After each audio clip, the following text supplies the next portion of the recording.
Hello, everyone. Welcome to the Entrepreneur Power Hour.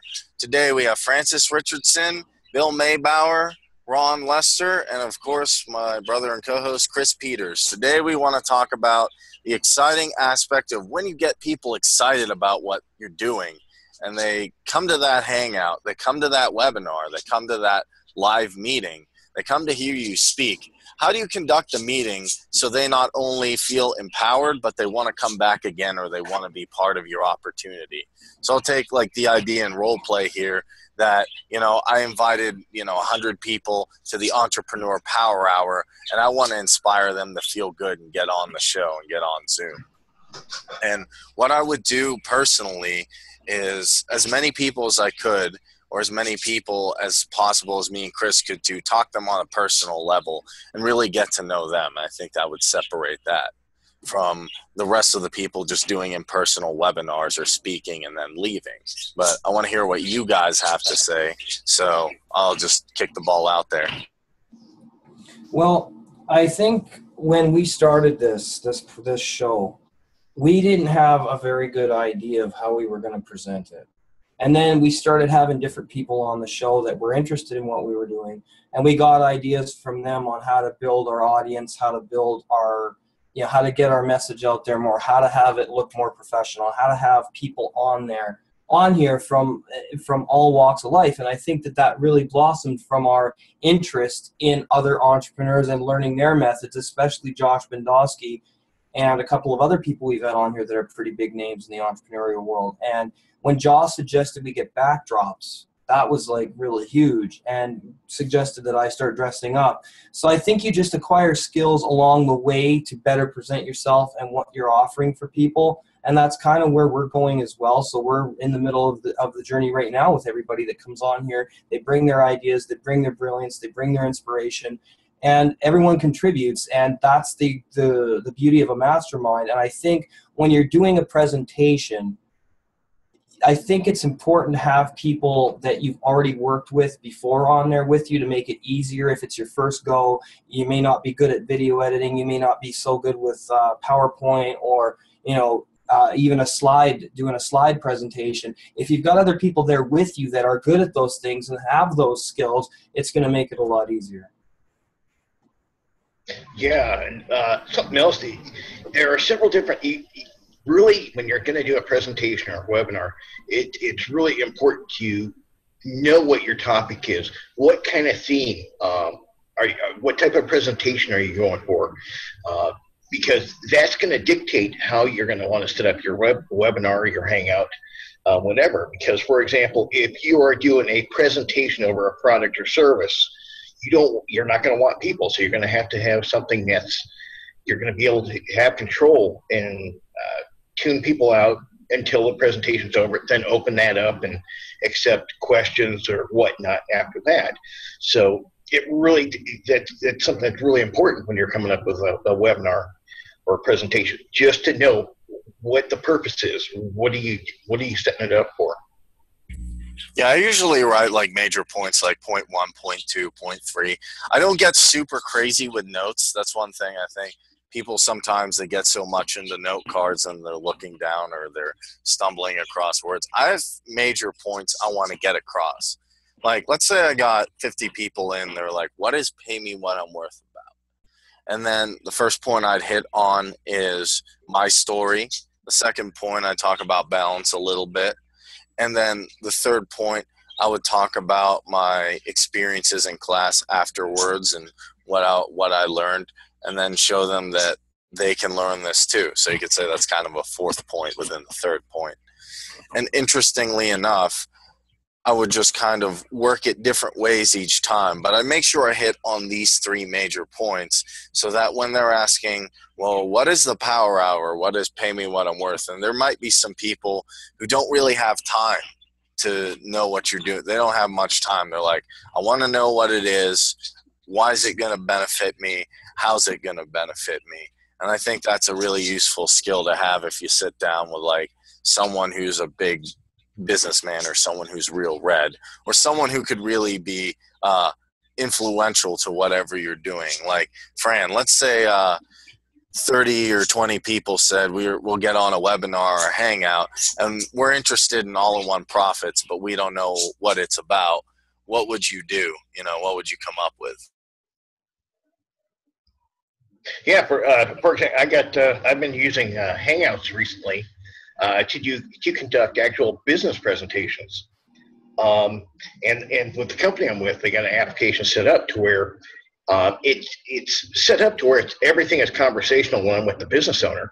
So I just go ahead and ask the questions as it is, they answer it, and it conducts, it's very dictated on how it's going to go, but it's also formatted to where it's conversational, and it's meant to be a maximum of like 15 minutes, because in the case of when you've got business owners you're dealing with, they have a very limited amount of time that you can do it. So that's a difference on using Hangouts for like a business presentation in terms of like a Hangout in a group format.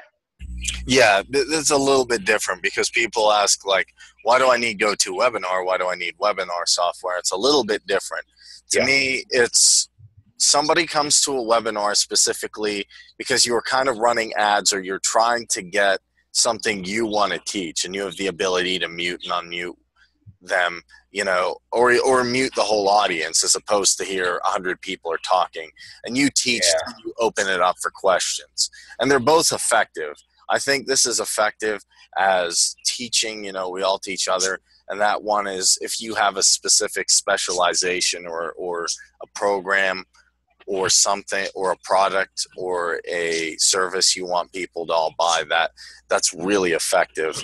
I think webinars are the most effective recruiting tool that most people are using now. Yeah, actually, if you go back about 10, 15 years, it wasn't so much webinars. The big thing was the conference calls. Some of those conference calls were brutal. You guys know what I'm talking about too. You get in there and there's like 100 voices, and that got very distracting. Whereas with these Hangouts and programs like Zoom here, it makes it more personal, and so it's a lot easier for people, because if they can see you, it's easier to relate to them. And if they like where you are and where you're coming from, as long as they know that it's going to be the same place, same station, same time, and how to get back to it is very important. That's why when we make those videos, those little animated videos, I always try and say, go to this link on Tuesday at 7:30. I'm going to start running like ads to that, and then people will know. This is why I really like Zoom. It has a static link. It doesn't change. You can just go there. Even if someone wants to like talk to me about something, I don't necessarily have to record it. I can just say standard link this time, let's go, and we can have a couple of brainstorming sessions, which we did with Dan Sissick. That was totally off the cuff. It was. But we had an idea. We wanted to brainstorm and talk about, what was going on and what we'd be talking about. Yeah. Another important thing that I think a lot of people forget is when it comes to a webinar or they're doing a presentation, a lot of people forget about the importance of that email invitation. They need reminders. That is almost critical. In terms of if you've got a big presentation going on, because there's a lot of times people won't remember, for whatever reason. So just to be able to have that mental nudge, so to speak, is a big deal. I think that's really, I like what you said, Dan. That is effective because I see people do that. That's a good use of an autoresponder, like 10 minutes before you're going on. Just nudge everybody with that auto response, or send one out with MailChimp, which I could do, and just let people know that the show's coming on or that your webinar is coming on and that they need to get on now, which is something, we could definitely do. That's a great point too. What do you recommend in terms of what service to use? in terms of Are you asking about webinar software or video software? for just leading it up to the webinar, we're talking about the autoresponder right now. For autoresponder, I think Crowdfire is really good. Email autoresponders, I don't know too much about. However, social media autoresponders, Crowdfire is good for Instagram and Twitter. I don't know about a Facebook autoresponder. Now, here's the problem with something like a Facebook autoresponder. Google. Francis, can you not interrupt me, please? You're going to make me lose my train of thought. Facebook, the problem with Facebook is they have algorithms. So if you're using an autoresponder on Facebook and it knows that it's not a human being typing in that message and you use it enough, your account will get flagged. Now, with Google, I'm not sure about that. I don't know how much more freedom there is with Google. However, I do know Facebook is cracking down on autoresponders because of the spam that people are throwing out there. And I don't blame them. Autoresponders have been around since email, internet marketing first existed. Same with network marketing. It's so that you can get back to your people without actually having to sit down and send them a message. Now, while that may be effective in terms of messaging a lot of people, I don't think it's effective in actually reaching someone on an emotional level or a friendship level, because you're not even interacting with them. You're just relying on the software to send them a message, to give them some contact information, or for them to give you contact information in return. Well, in my experience, that's never worked. When I was with Mentoring for Free, we had an autoresponder that would send out weekly emails for us talking about different Saturday calls that were coming up. I never got one email back. I got maybe, out of the 550 clients I had from the ebook downloads, I had maybe 10 out of that whole list that would respond to those autoresponders. So I don't think they're very effective, personally. Now, Francis, go ahead with what you were saying about Google. Well, what I was going to say, Chris, is Google has a task or a calendar that you can connect to every day, and it pops up in your Google email that you can set a task when you log in to Google, when you log into your email, and it's going to say, okay, you've got this task. Maybe I would put a note to myself on my task that day that to send reminders out to everybody that's in Skype, everybody that's on my Google platform contacts. I would send messages, just reminder messages out that, hey, tonight's Tuesday night, see ya on the Power Hour. Give the link for the Power Hour, 7:30 prompt, Tuesday nights. We'll see you there. I'll send out refresher to people that are in my Skype contacts, my Facebook contacts, and my, when I say Skype, my online contacts that are within Skype, within Facebook, and within Google.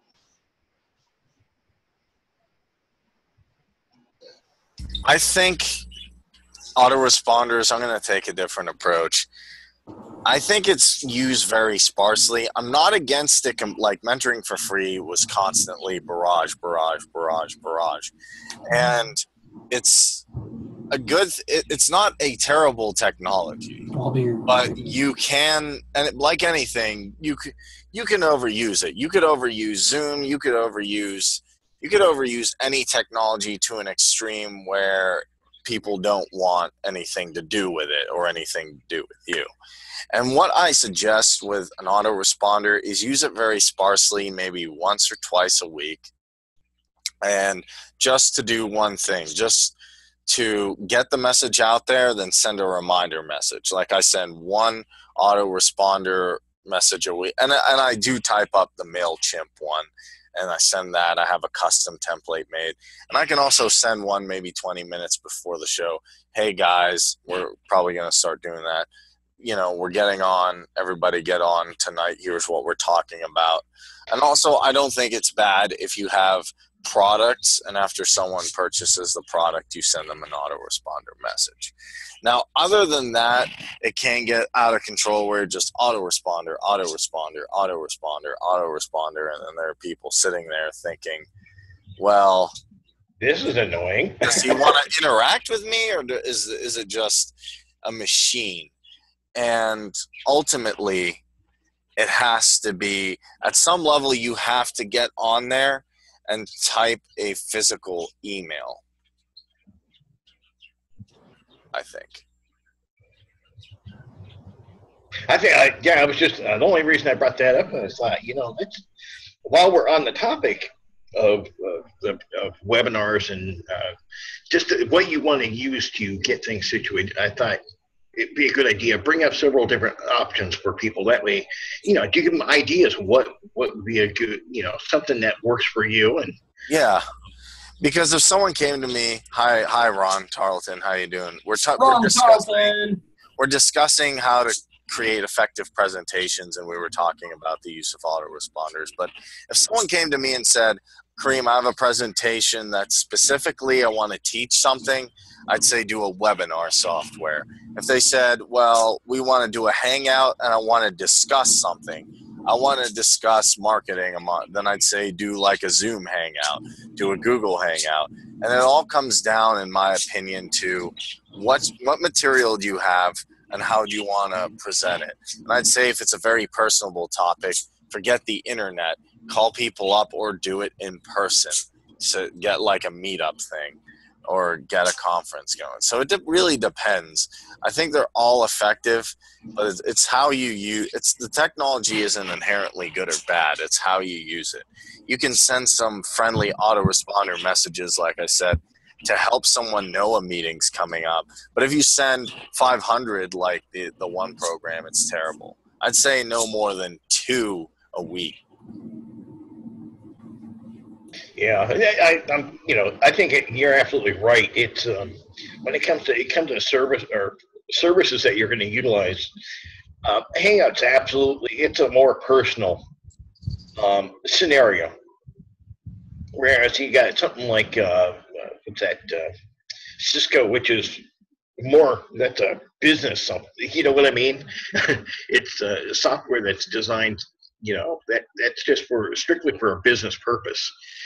So you're absolutely right. It really depends on the kind of what the purpose is behind whatever presentation you're doing. It comes down to knowing your audience, knowing what presentation you want to give. Like, do you want to teach? Do you want to discuss? Do you want to mastermind? Do you want to be the one who's giving the speech? Do you have specific material you need to go over, or is it kind of an open discussion like here? And that's how you can really gauge what you need to use.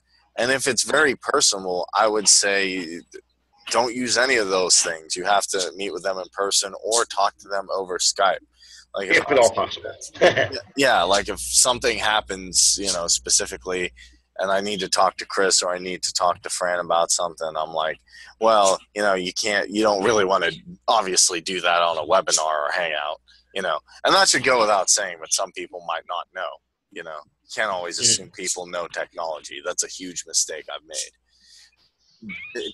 Just knowing what. Yeah, I agree with you, Kareem, to use autoresponder to say this is in the clouds for this week, and everybody come and meet and greet, and the topic is going to be such and such this week, and then to go back the afternoon of the webinar and say, don't forget, did you put us on your calendar for tonight at 7:30? We look forward to seeing you there. That's about all you need. Yeah, that should be all you need, because I've seen people just like boom, boom, boom, like this, that. I'm just thinking, you really don't care. You're just trying to be. It comes off as like a salesman who would knock on your door. That's the real life equivalent. If somebody has asked me specifically, they want to get on the webinar, they want to see what it's all about, and I've told them, come on in, meet, greet, and kind of brand yourself and a little about what you're about. If you care to share something with us, feel free. Everybody's opinion counts, and everybody is, their content does matter. So if you will come on the webinar, the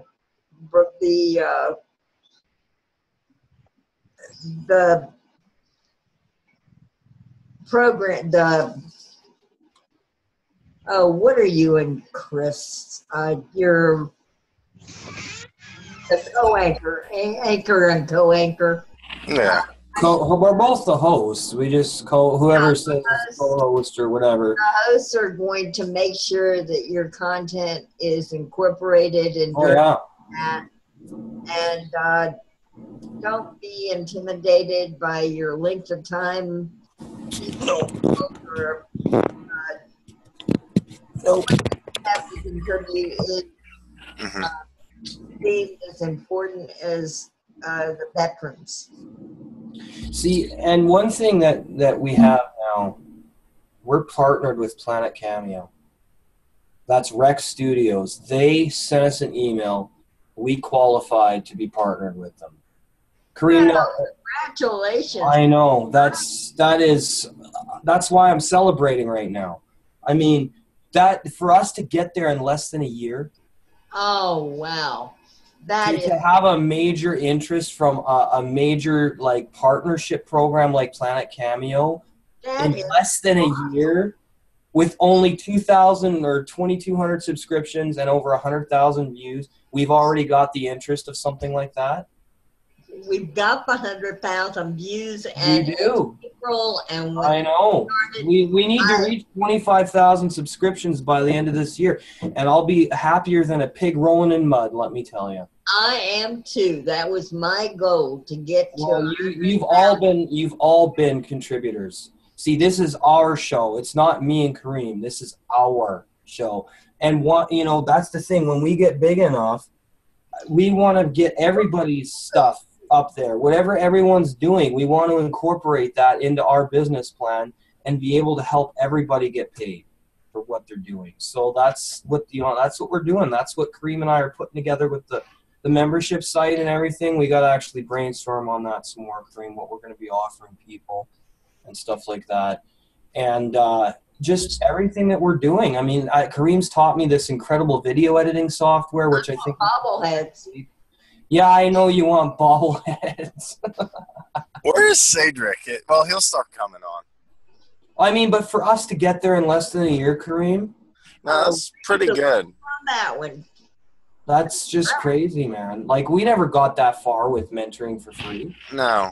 Well, I've watched people who were literally like in their mom's or dad's basement saying, I know you guys don't care, but I'm going to make it someday. And I'm sure there were people like, dude, I'd probably hang it up, Boogie was one of them. He made a video saying, why do you keep doing this? I mean, you don't have a job or a girlfriend. You don't have like a big following on YouTube. You don't live in like a nice place.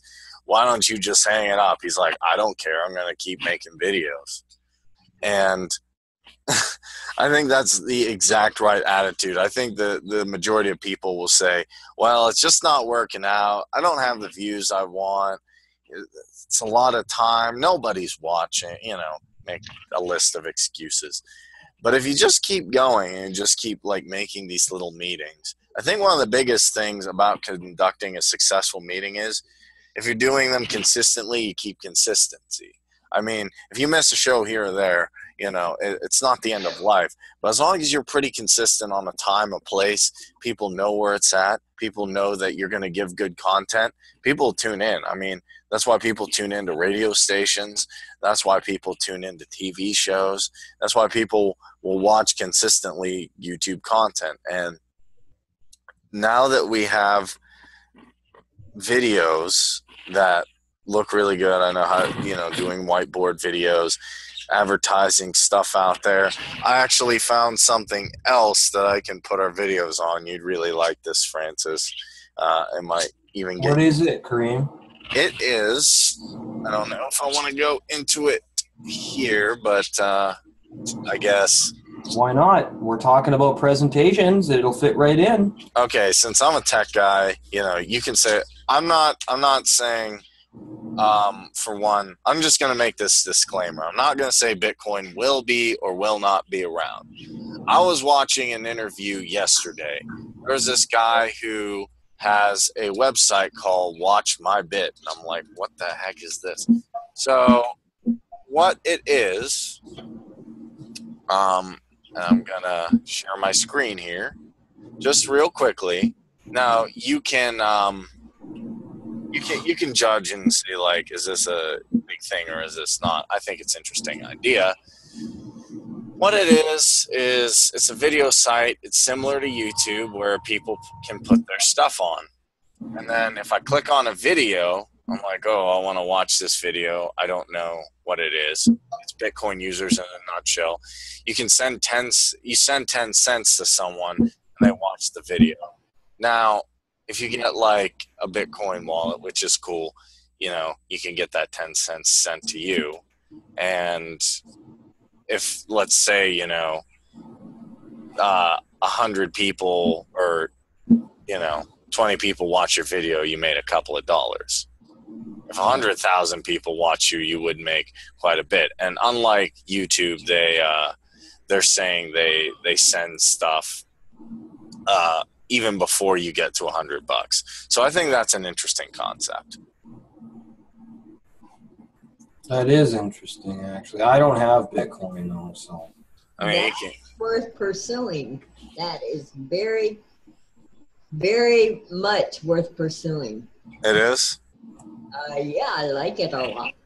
Yeah, I mean, it's new, it's upcoming. I get excited at new technology because obviously it's my industry, so I'm always looking at what's new, what's upcoming. I mean, like, I get excited for most things that, looking at what's a good idea, what's not. I mean, I don't really care if this is waterproof or not, but I think it's interesting that there's a lot of different video sites like Watch My Bit, Daily Motion. We can put our videos on.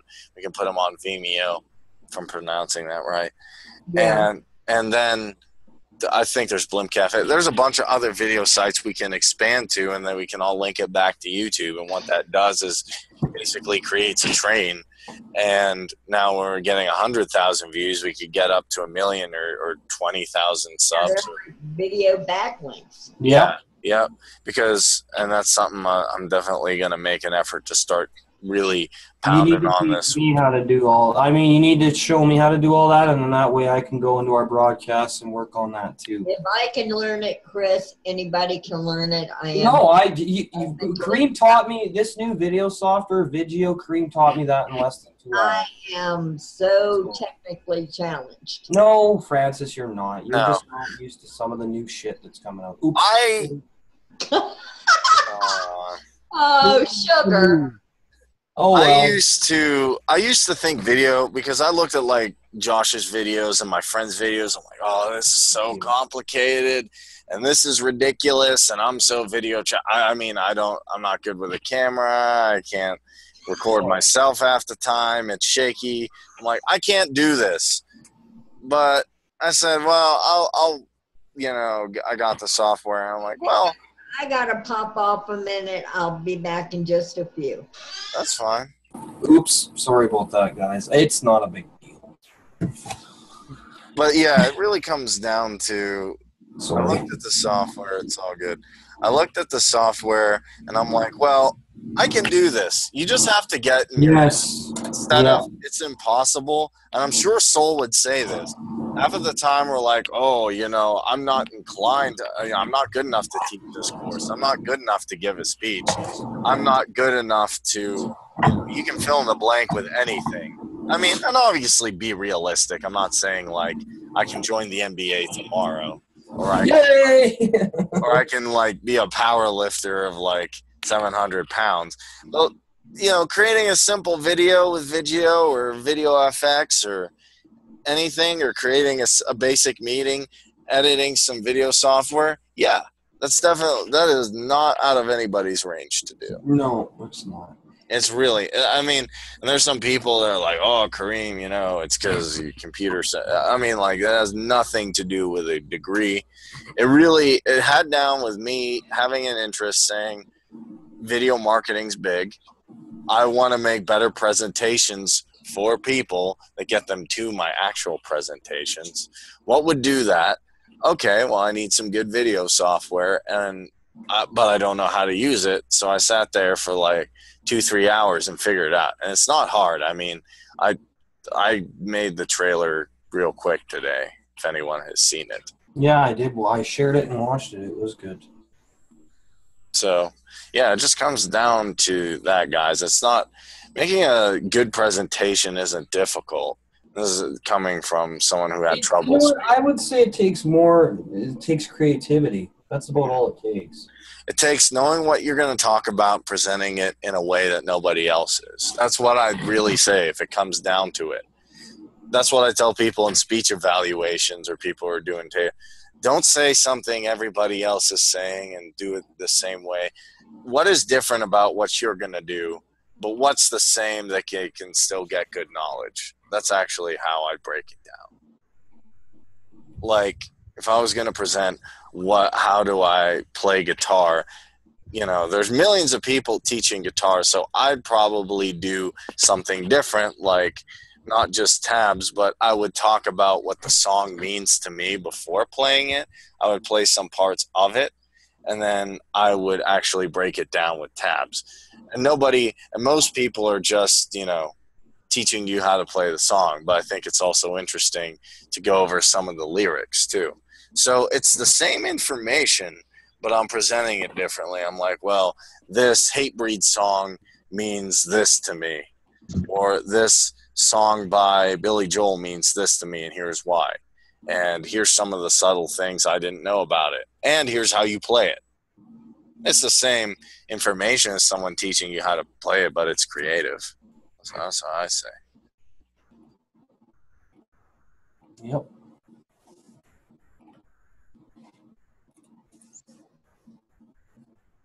Oh, it went really quiet.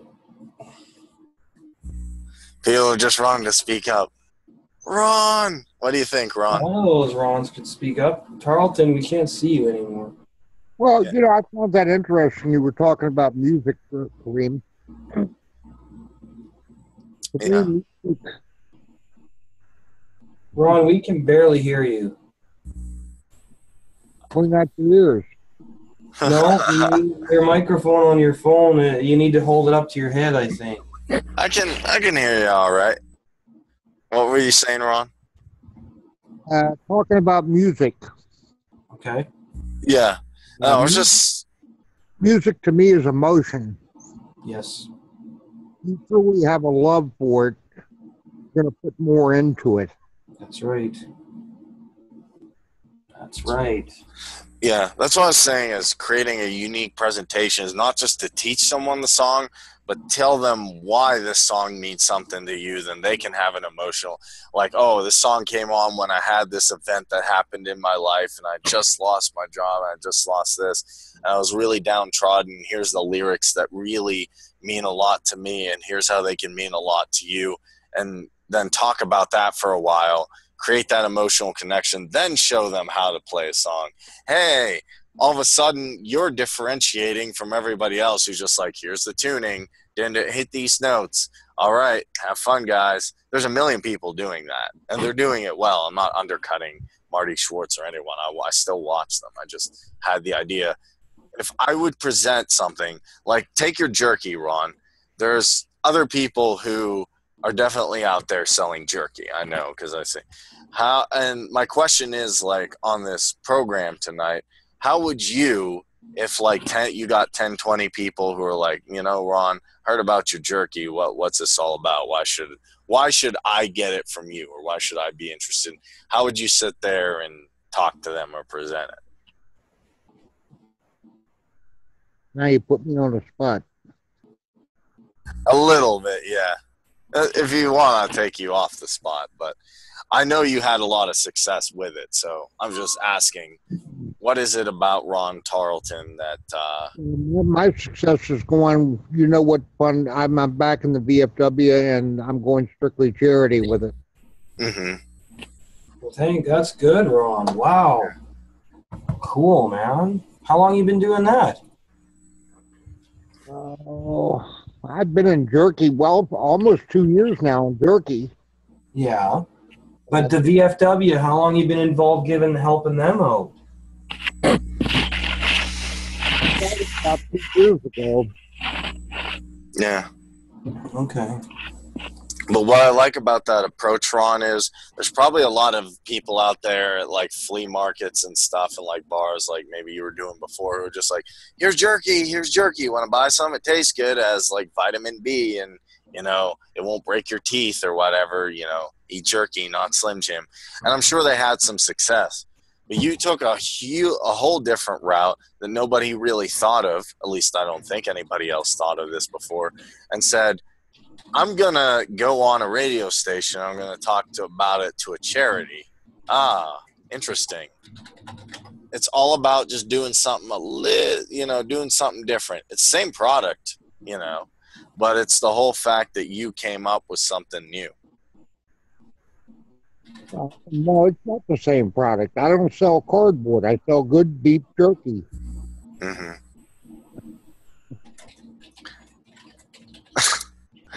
I wasn't saying, no, I'm saying the beef jerky is good. I'm just saying, like, if we had the same jerky and I was going out there and just trying to sell it, and then you came up with the idea of the charity, that's what really, in my opinion, created the success, was just having that different idea, that different way of presenting it.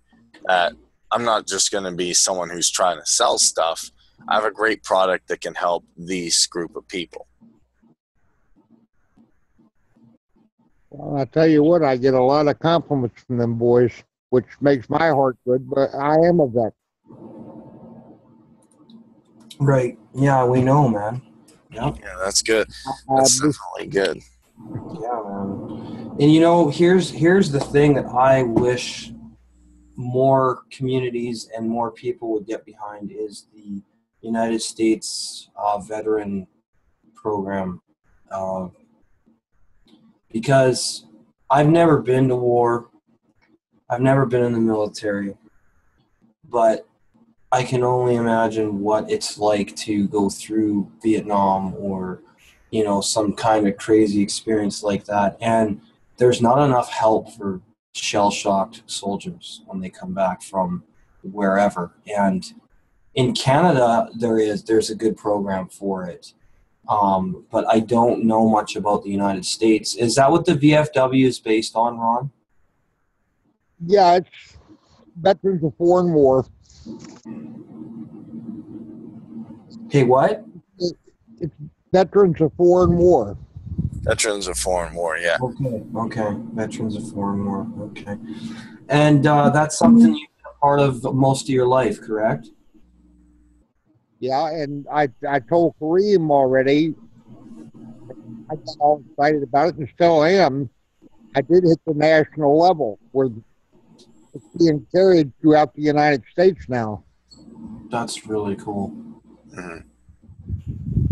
I think it can go so far as to say if you have a charity, and with Ron it's the VFW, but if anyone has a charity or if I have a charity, there's certain charities I'm passionate about, and I'm sure Chris has a bunch, Ron.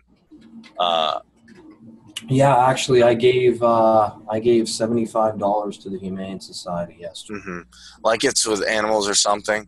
And the interesting thing is you're doing something to help a cause, and then people will see that and say, oh, he's trying to help veterans, he's trying to help kids, he's going to help animals. This is a person I can get behind. And that would go in reverse too. If I saw someone, they weren't donating to charity and they had a lot and they were just trying to like show off like their cars or their houses or something. This is all presentation. If they weren't trying to make an effort to make something or someone in the world better off, it wouldn't be somebody I'd want to really follow or want to associate with. And not to say like give all your money to a charity or give all your money to something like, you know, but I think it really helps on like a human level, a spiritual level, and just being a good human being and presenting yourself to actually give some contribute to a society or contribute to people who are less in society than you.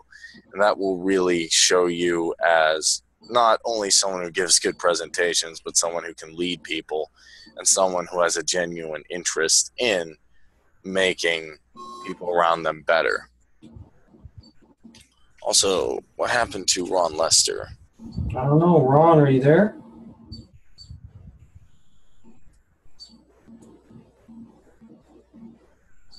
I don't know. Yeah, it's me. My brother said no.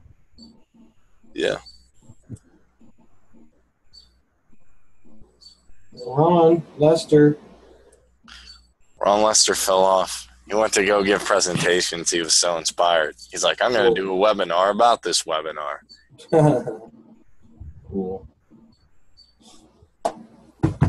I think also that it's important for me that when I finally figured out what I wanted to do, just fire started burning, and I think that probably is the most important tool you have is desire. Because I mean, without that, what do you got? You know, you can put all the effort into something you want, but if you're not envisioning a successful outcome and you're not passionate, it's not going to happen. Because passion's everything. We don't have a world without passion. You know, we don't have nothing's exciting without passion, and no one's going to get excited about what you're doing if there's no passion behind what you're doing either. Yeah. Like if I was like, Fran, you know, if you'd like to get on the Power Hour, be like pretty cool, you know, no biggie. If you want to try it out, like the Power Hour. Most people would be like, nah, this dude, he doesn't really seem into it. And that's kind of how I was when I was doing network marketing. I'm like, yeah, you want to try it, health benefits, it does things and stuff. And yeah, and I'm like half of the time, like, I don't even use this stuff. I don't really care. Yeah. And I come back to looking at like who I am, what I am, and what I'm interested in. So I can't really do something for a long period of time that I'm not interested in, because not only will I feel bad, people are not dumb. People are at least some people are gonna pick up on the fact that this dude doesn't really seem to be into it. But the Power Hour, no one has to like tell me, well, oh, Kareem, are you putting up a topic? I mean, that's the difference between an employee and an entrepreneur. No one has to tell me to make video. No one has to tell me to, you know, make a site, or no one has to tell me, you know, when I go back to interview this person. I'm interested in what I'm doing. I know what I'm interested in. I know what goals I'm going for. And that's really, in my opinion, when you're really trying to make this presentation, what sets a leader or someone who's just following. All the people who are killing in webinars, they know exactly what they have. They know exactly what their niche is, what they're all about, and they really are into it. I know that for a fact, or else nobody would show up. Right, Fran? I think the same thing goes for affiliate marketers. If you're into affiliate marketing and people are suffering the net and they see your name associated with the Power Hour and your name associated with BMO and your name associated with 20 other things, they'll say, hey, this guy's all over the place. He's not interested in any one thing. Or he doesn't have content that is contributing to any one thing. What is he all about? Mm-hmm. it just doesn't make you seem like a leader. It makes you seem like a follower. Yeah, I can agree with that. And I'm not against like having, because Chris has, I have public speaking channel, which I'm working on. Chris does other stuff on his personal channel, which is fine. I just think one channel has one idea, one blog has one central idea, one presentation has one central idea. And you can do multiple if you have time. It depends on your time, your budget constraints and all that. But if I'm positioning myself as a professional, they're going to have a channel for public speaking, maybe affiliate marketing. It'll just be those videos. And I'll be like, okay, this is what Kareem does. And when I introduce myself, I say young entrepreneur interested in public speaking, affiliate marketing, different, and creating videos. And right then people can go, oh, okay. There's no real thing like, oh, I wonder what he's about. And I just show most people, I just show them the Entrepreneur Power Hour and say, this is really the next biggest thing. There's nothing else I found out, quite like this. And people get curious. They're inclined to check it out. And I say, do you want to hang out with some fun people and have a good time? And then that's how I got, Rick's not here tonight, but that's how Rick just jumped in one day. And then I just got to know people, and then, those people said, hey, I have a friend who might like this show. And I said, I'd love to meet him. And then I talk in, and I'm like, well, just get on. It'll be fine. I remember you, Francis, you were like, well, I'm not sure about being on camera. And I said, well, I'm on camera. I haven't melted or disintegrated yet. I haven't been attacked by, werewolves or banshees or any You and Chris have done so much for my psyche and my perseverance to go into other avenues, like being on camera and doing a video, or branching out and thinking outside the box of things that I thought I could never do. Mm-hmm. Yeah, and that's really what I want the Power Hour and Pay Me What I'm Worth to be about. Someone comes on and says, oh, I don't have any skills, Kareem. I'm not good at anything. I'm like, I bet you are if you'll spend 10 minutes trying to do something.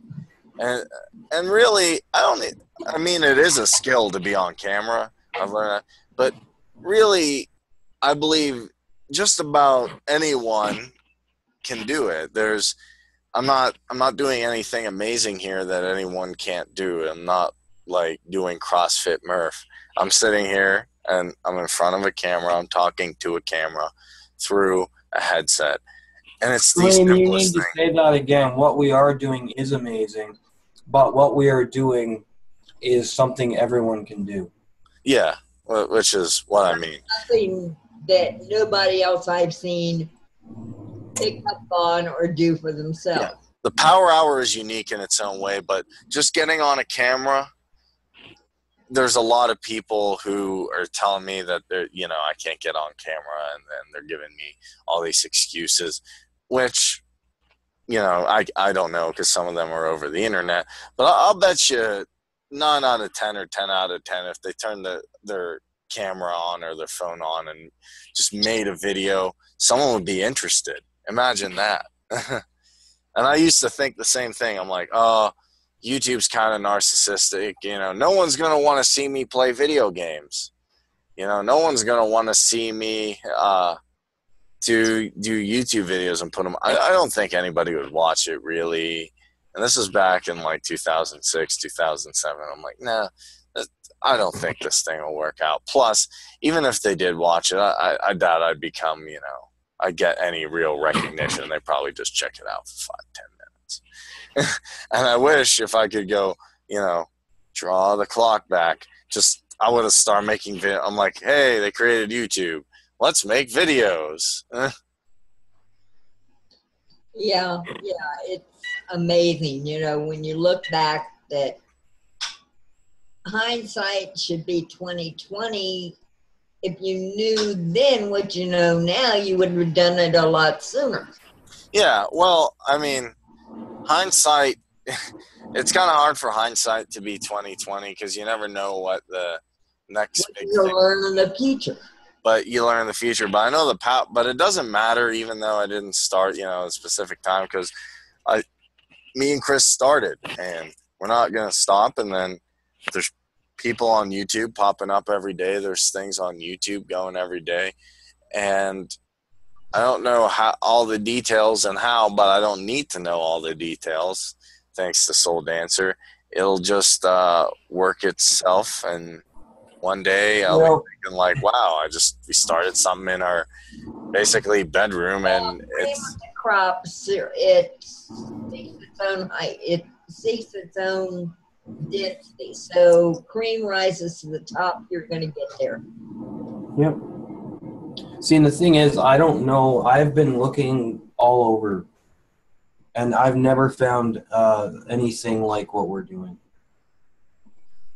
So that tells me that our brainchild was our next step to success, because, this is what I wanted to be doing was branding us, branding my friends, my people that care about me, people I care about. I wanted to be branding a mastermind of people who want to create success in the world and create change in the world, not just selling products. And because at the end of the day, I'm going to feel better about bringing someone through Pay Me What I'm Worth and changing their life than I am selling them something that's going to help them sleep better at night or lose weight or give them more energy. It's when you give someone the value to overcome obstacle, you give them the awareness of the potentiality that they have and what they can do. That power too. That's so much more rewarding than selling them some health BS that I don't endorse myself. Yes, there's a lot of the products that I did use from It Works that I enjoyed, but you know what? They don't work for everybody. Personal development works for everybody. Amen. Amen. It works for everybody. There's not one person out there that personal development isn't going to work for unless they're resistant to it. If they're resistant to it, then yes, of course, it's not going to work. If they don't want to believe in getting better, they don't believe in the natural laws of the universe, they don't believe in consciousness expansion or creating good karma or synchronizing with other energies, then no, it's not going to make any sense to them. But there are so many people who are starting to wake up and take the blindfolders off and go, wait a minute, maybe there is something to this. Maybe Les Brown, Bob Proctor, Joe Vitale, Tony Robbins, Earl Nightingale, Jim Rohn, Zig Ziglar, maybe they were onto something. And then you got so many people that resent success, but that's only because they don't know how to succeed. They don't understand what it takes. And it takes your entire focus and determination. It takes all of your energy. It takes all of your desire, all of your persistence. It's 100% or go home. And only those that are willing to put everything into it make the grade. And that's why we're here. That's right. Go big or go home. That's right. And that's kind of what I tell people who are going to give a speech. Like, don't give a speech, because if I give a speech in front of a group of people and I'm not really into it, you can tell. It's very easy to tell someone who's just giving an informative speech, which is fine, or someone who's given a speech that really emotionally impacted them. And I can tell the difference, especially like looking at different like people present. And if you're not really into something, people know. If you're not really interested in that story, people will know. And the whole idea of all of this is really to show people that we had a dream, we never gave up, really believed in it, and we created something worldwide out of it. Mm-hmm. And I agree. I mean, if I say to somebody, the power hour's on Tuesday night, and you really ought to come in and see what it's all about, how energizing is that? yeah, But I'd be like, somebody I'm saying, hey, you ought to come in and see what the excitement's all about. This is life changing, and it can make a big impact on your life. Well, and it's fun. Yeah. And it's fun, Francis. And that's another thing that we got to bring to this as well, is the humor. Like when Cedric was doing the bobblehead, we were all laughing. That was too funny. Yeah, that was awesome. And you came in at just the right time. I seem to have impeccable timing, you know. It's a skill that I seem to have. Yeah.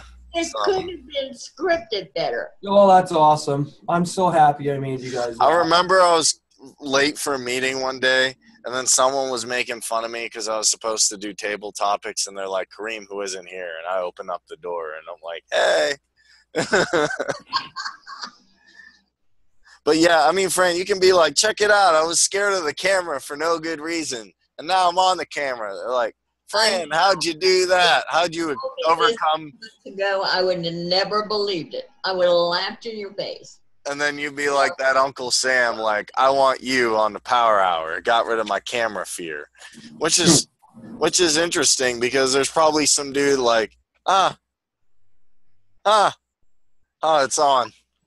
Like, I'm making a YouTube video. I'm scared of people I've never met on the internet that I probably will never. And I don't want to talk into this thing. My camera on if I was on Skype on a one-on-one conversation. Yeah, I mean, like, what the heck? I mean, what's the worst thing that could happen? I'm out of my shell, and I haven't disintegrated yet. That's awesome. We're so proud of you, Francis. And I mean, you bring so much to this discussion, you and everybody who comes here. So it's vital. It's vital that people see, hey, these guys are all on camera. There's a professional atmosphere, you know, and it's fun. Mm-hmm. These guys are serious. We do best for you. They're talking from the comfort of their own home. And that's right. We do best for you. Yeah, we do best for you. Yeah. Here, Chuckers Unite on the Entrepreneur Power Hour. That was just funny. That I guess you got like one random dude's like, I'll make a website. I do best for you. Francis just killed me with that when I first heard her say it. Oh, boy. Oh, my Lord. Francis, you had me in tears. I was almost peeing my pants. I was laughing so hard. Fran Richardson. She brings the party. She does, man. She's great. She's my second grandmother. She's everyone's grandmother here, man. Yeah, well, I'll go peacefully. Just give me my shawl, my walker, and I'll go come peacefully, you know, just. Francis, are you okay now? You're in a scooter, right? Like, can you walk still, or are you in like a mobilization unit? No, I can drop it like it's hot. It's just getting it back up. It's hard. Wow. Now, what happened that ended you up in a mobility scooter? I've had multiple sclerosis for years. That sucks. That's a joint. Okay, it's not the year before I was diagnosed, I went skydiving, scuba diving. Right on. Good. And it doesn't show me up a whole lot or slow a whole lot. I went parasailing 5 years ago from my wheelchair in the back of the boat. They launched me in the air, and I was like 100 feet in the air. Where? You know what? Where were you? Why couldn't you be why can't you be 30 or 40 years younger? Why? You made actually a good point. See, here's the thing that's interesting. No, I'm a cougar, Chris. You don't know. Uh-oh. You don't know. You are a cougar. That's why you always say me and Kareem are sexy. She is coming on the Power Hour. I'm like, it's out. It's out. Uh-oh. Yeah. That was funny on that hangout where Doug was showing how to do Canva, and he pulls up this dude who just jacks. She's like, ooh, eye candy. Yeah. Hey, just because you're on a diet, that means you can't look at the menu. Yeah. But hey, I mean, that's one thing I learned from being one-on-one with people are like, oh, you know, this person has this or this person's unable to do that, and then you get that worth decay thing going, and then you start thinking, well, does that really matter? Like, what can't they do that I can do? Vice versa. And it really comes down to if you want to do something, like I'm left-handed. I You play can guitar do it. right-handed, which You might not do it the most conventional way, but you can do it. I found a way to play guitar right-handed. And The way to crochet one-handed.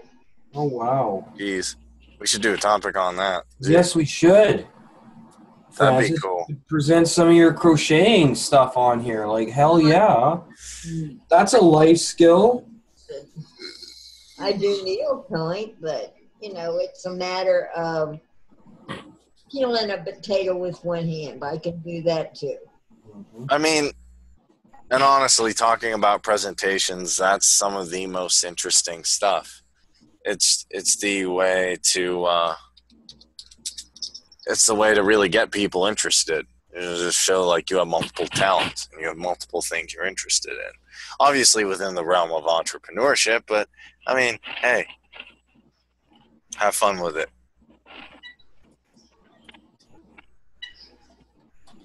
Yep. That's really all I got. I mean, it was just kind of lay back, hang out, and we got some good ideas going though. Yes, we did. Not to blast your autoresponder, different ways to reach people, different platforms different stuff you can do on Hangouts and all of that. And just getting the idea that you need to have fun with it and you need to be passionate about it. And I think if we take all of these ideas for just making a basic presentation, we can really rock and just be consistent, which is probably the most important thing. I think the one thing people have told me, that Freddie's told me, that other people have told me I'm like, well, I'm doing YouTube videos. They're like, just be consistent. You don't have to have 100,000 views or subs. You just have to be consistent. You have a view from one person that has 1,000 viewers, and you get one person that sees what you're doing, and then you have 10 people that have 1,000 viewers. I mean, that one person that's got 500 viewers and one of those viewers have 1,000 viewers. That's what grew you from 20 viewers on YouTube to 100,000 viewers on YouTube. Yeah, simply just that. I don't think the secret is to do anything crazy. It's just really to keep being persistent at what you like doing. To keep presenting yourself, keep being persistent. Because I'm pretty sure, I mean, I'll even guess that Earl was probably sitting, maybe obviously because they didn't have computers at that time, but just behind a radio thing for a while, just doing little broadcasts to a few people, and I'm like, oh, that's great, Earl, that's a good show, but what are you really doing? Shouldn't you get a real job and all that stuff? And he probably just kept doing his radio show, all of a sudden, he went to public speaking and said, join me on the radio at noon daily, and I'd love to hear what you've got to say. And he invites the people in the room that he's speaking to, doing the mastermind speech, more or less, or introducing people to just the entrepreneurial concept and bringing them in the radio show, and his views skyrocketed. Yeah, and it was probably he had to go through the whole same of like, there's only 5 or 6 people on the bridge, which I think is what they call for. There's only 5 or there's only 2 or 3 people on the bridge here. There's Ron. Ron came back. But am I right, Francis? Like, there was probably times when he started, I don't know if you know, that he only had a couple people on the calling lines, and then it probably rang off the hook eventually. Am I right? Yeah, when I joined with him in 1970, yeah, it was ringing off the hook. But I'm guessing it wasn't all. It was probably just a couple people. Like that, no. It was probably just starting off like a couple people, like, hey, Earl, I like your stuff. And then He probably had some opposition saying, like, you know, I know you're doing this. He didn't have requests for engagements to speak, you know, at whatever topic. What was it, Kiwanis, or he didn't have that many requests for guest speaker. You know, be a guest speaker at this function or that function, or be a speaker at this dinner. We're doing a fundraiser. We need a guest speaker. Could you join us? You know, and pick your topic. There wasn't that trust factor until late in 1969, 1970, and then the phone started ringing and they wouldn't stop.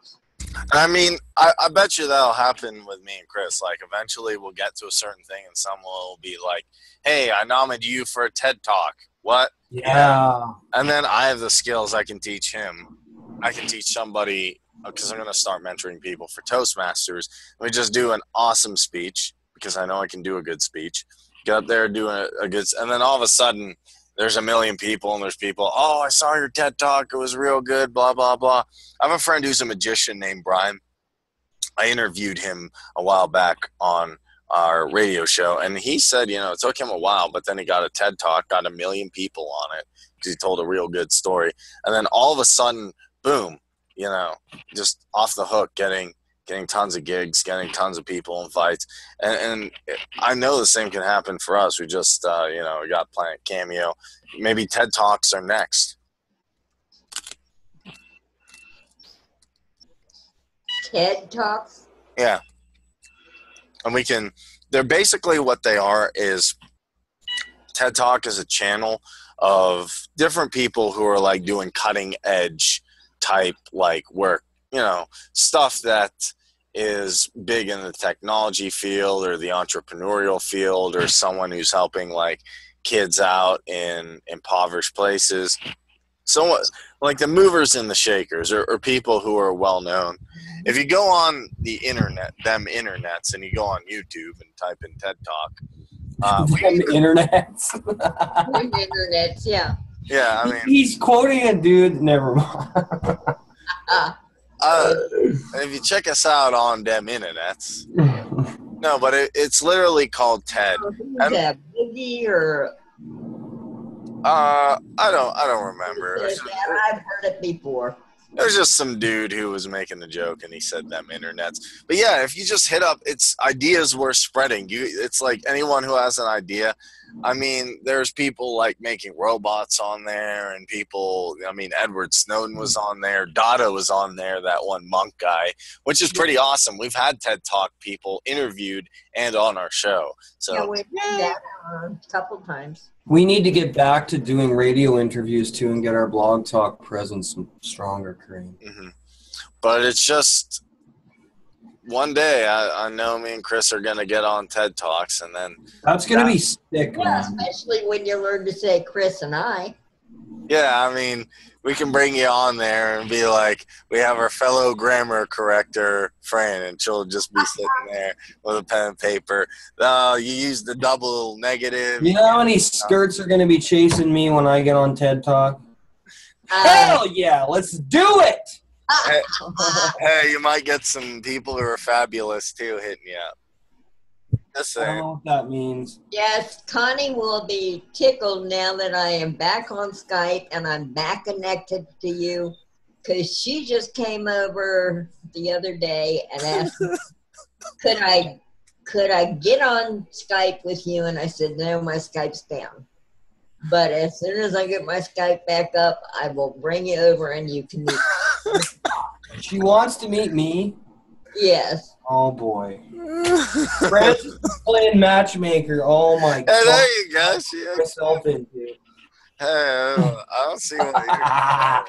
Yeah. That was funny. Was that the one who looked at this and said, oh, you got some... Oh, you got eye candy. Yeah, we're both Foxy. Oh, great. You got box. I better change my address. And when she came in and wanted to know, did I have my Skype up because she was alone and the kids weren't with her, and just I said, no, unfortunately, I can't connect you because my Skype's down, but I will. So, Ron Lester, what's up, buddy? Ron, where you at? He's all quiet. Oh, he took off again. Well, I guess you could actually. I guess, folks, we're gonna wrap it up. It is the top of the hour. I want to thank Fran Richardson. I want to thank Ron Tarleton, Ron Lester, and my brother Kareem Mays for making this possible tonight. Oh, and Bill Maybauer was here, like a champ as always. Yes, he's dedicated. So yeah, guys, just consistent, positive, strong energy, make good presentations, know your audience, know what you want to talk about, have your points ready, and you could land it big with a webinar, hangout, or even a TED Talk. Yes. And don't play Xbox. Unless you get the Don't play Xbox. No, play Xbox. And if you want to make a good presentation, also get the new Doom and Twitch it. All right. Thanks, everyone.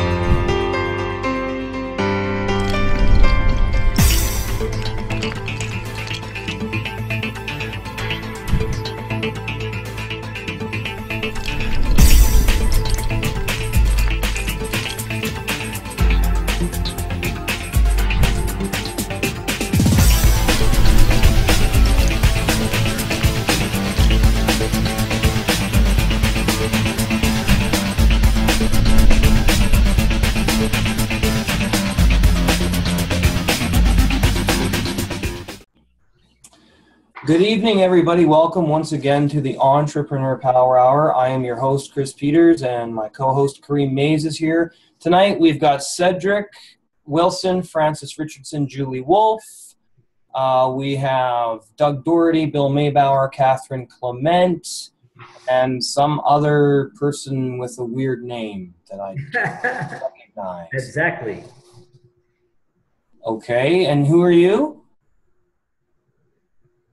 I don't know. I just read his name. Oh, I'm sorry. I don't know who that is. So anyway, tonight we're discussing ethics and morality and the differences between the two. And I actually have my Pay Me What I'm Worth book right in front of me. So I'm going to read the definition between the two so that we can get started on what we're talking about tonight. So, I will welcome my teammate to the conference hour here, and I'm so glad you made it to join with us. Oh, that's who it is. Thank you, Francis. We weren't sure. Okay. Just trying to find the differences here because I just did the exercises today. Okay.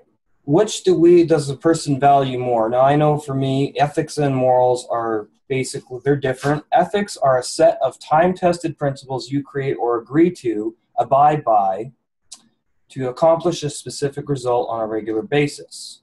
Morals mix in the act of judging something based on a set of personal or group standards or norms.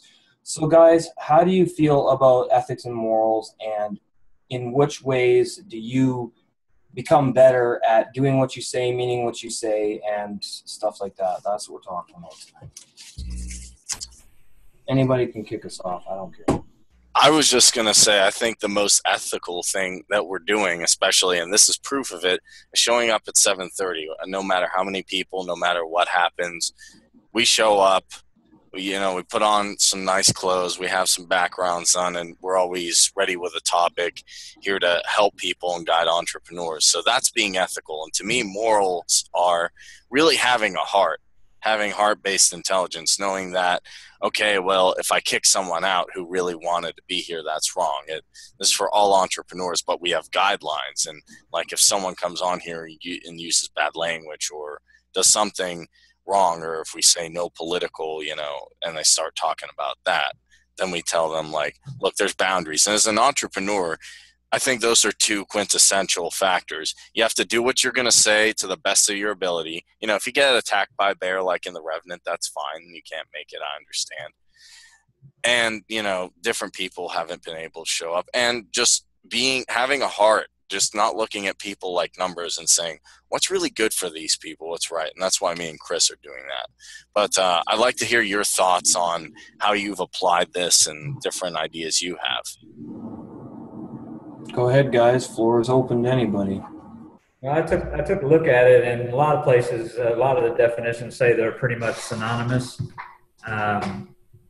Because, well, one, they actually both derive out of Greek words that mean the same thing. Okay, but what I would consider is morality is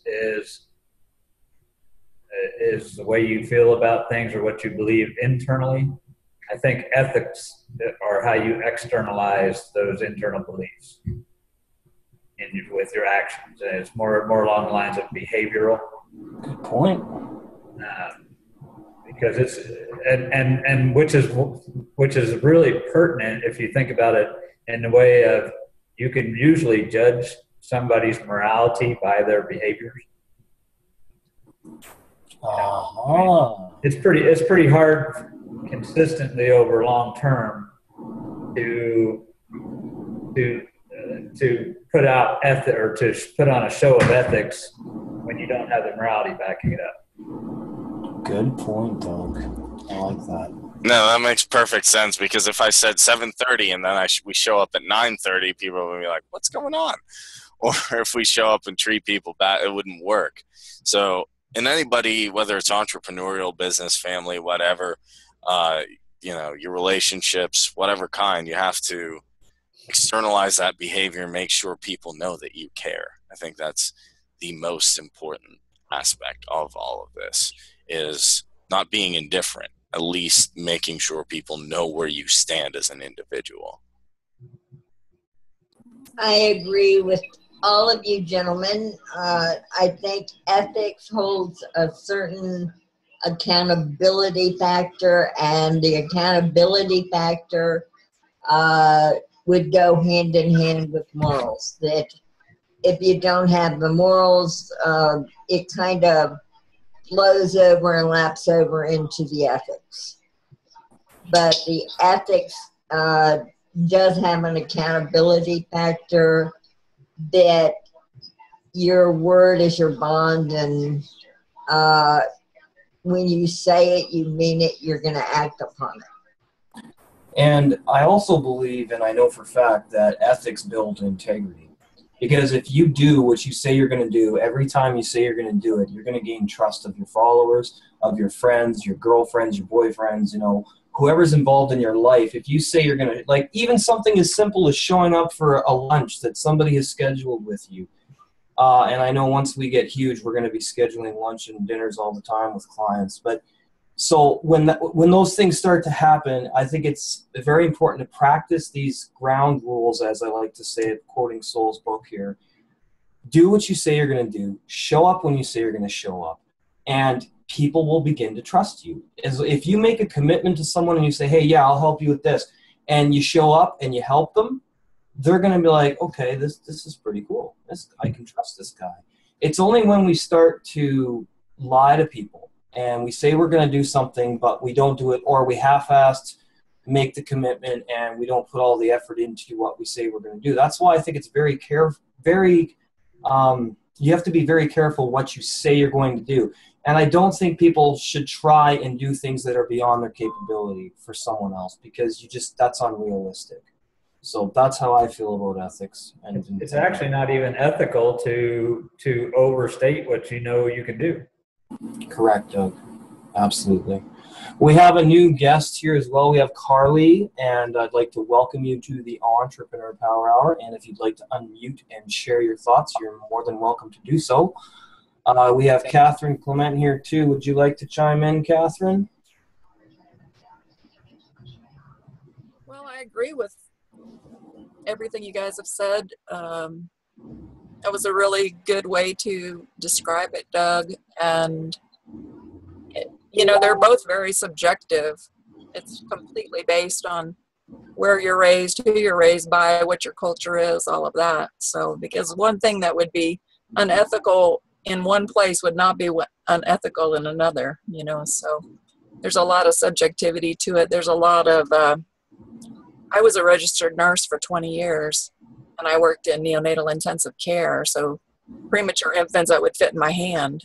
And so we dealt with a lot of ethical and moral issues, you know, as far as saving these lives, you know, how much technology do we use just because we have it? Is it still right to use it, you know, considering some of the outcomes? So I'm pretty well versed in this subject, but there's a lot of gray. It's not black and white at all.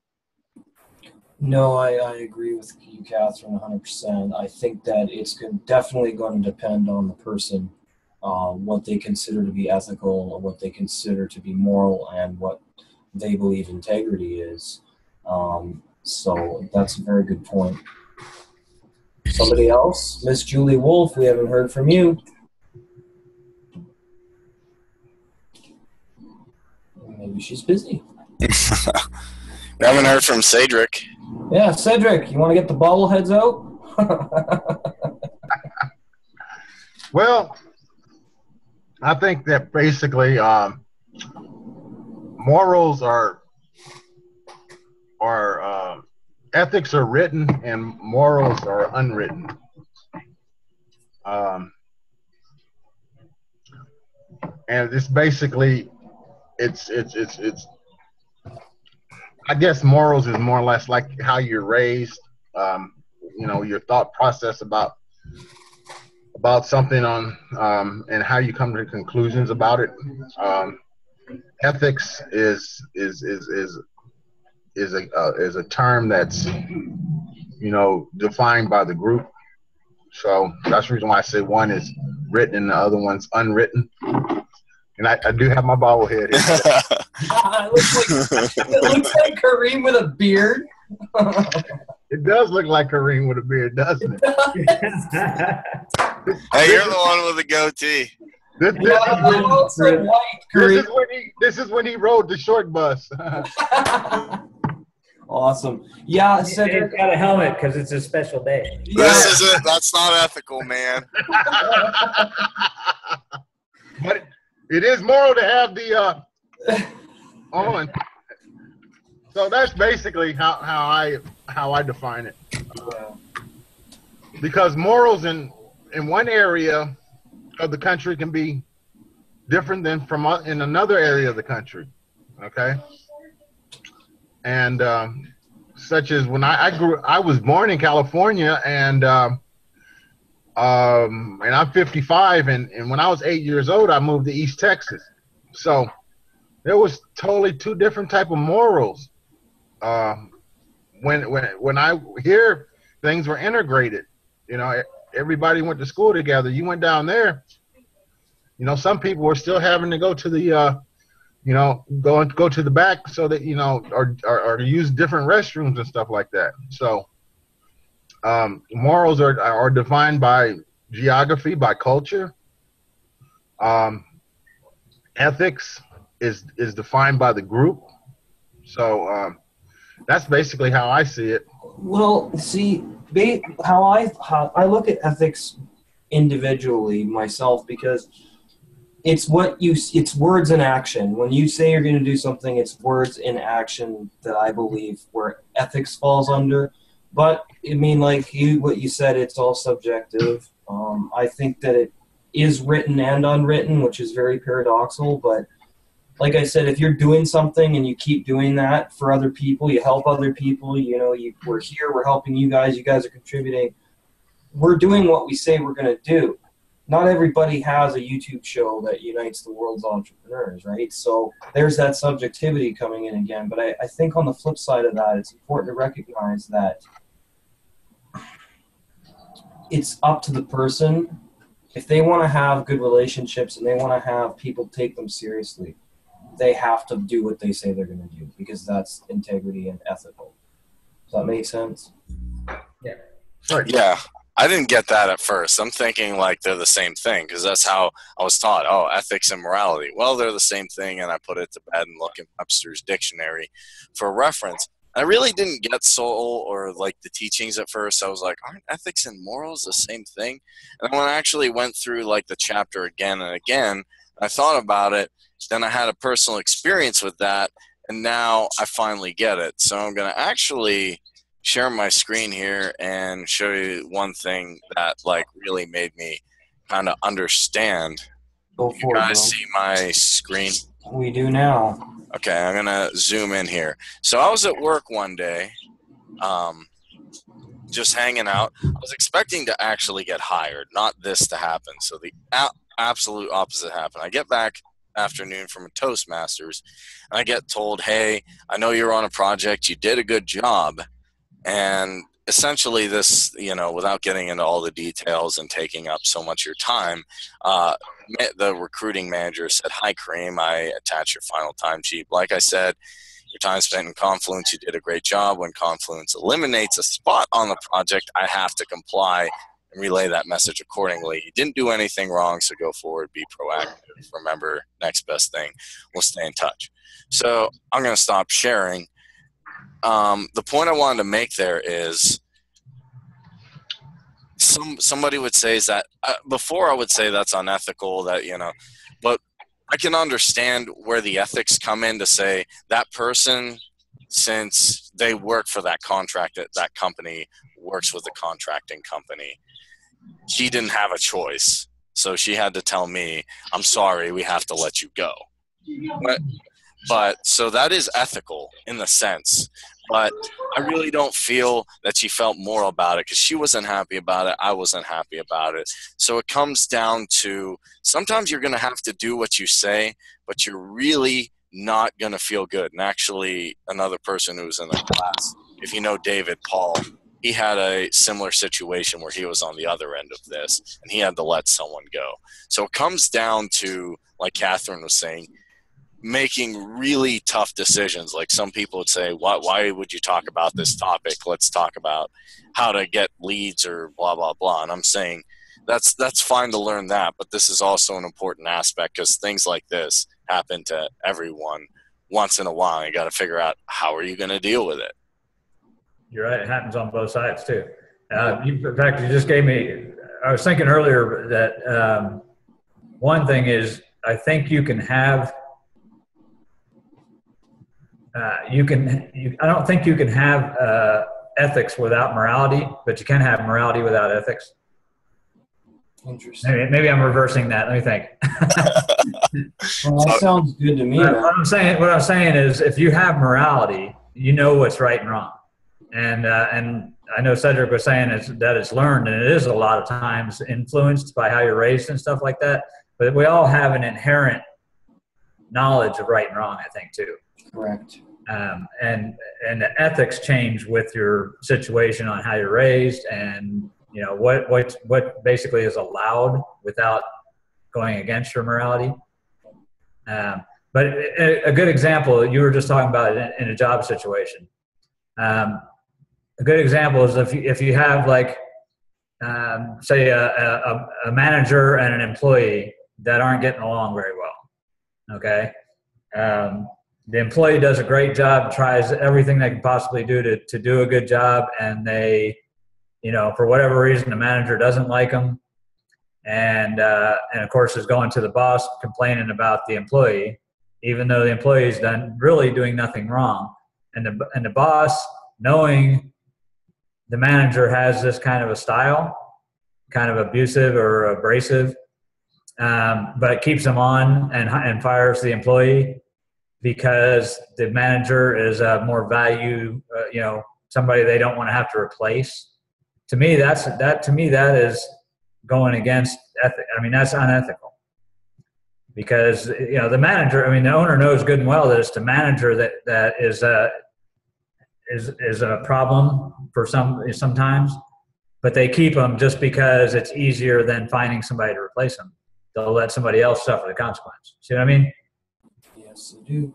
Yeah, that makes sense. And that can be even in the entrepreneurial world where sometimes somebody's a very good can be a very good representative or a very good, online marketer or something. They get in the wrong company or they get in a bad company, and it wasn't their fault, but then something happens within the company with their upline or downline, and then they definitely have an issue where they have to either confront somebody or they have to make a point clear to the team or to the representatives or whoever that the way I'm going to run my online business and what is expected of it. And I suspect Francis has probably had some of these conversations. Am I right?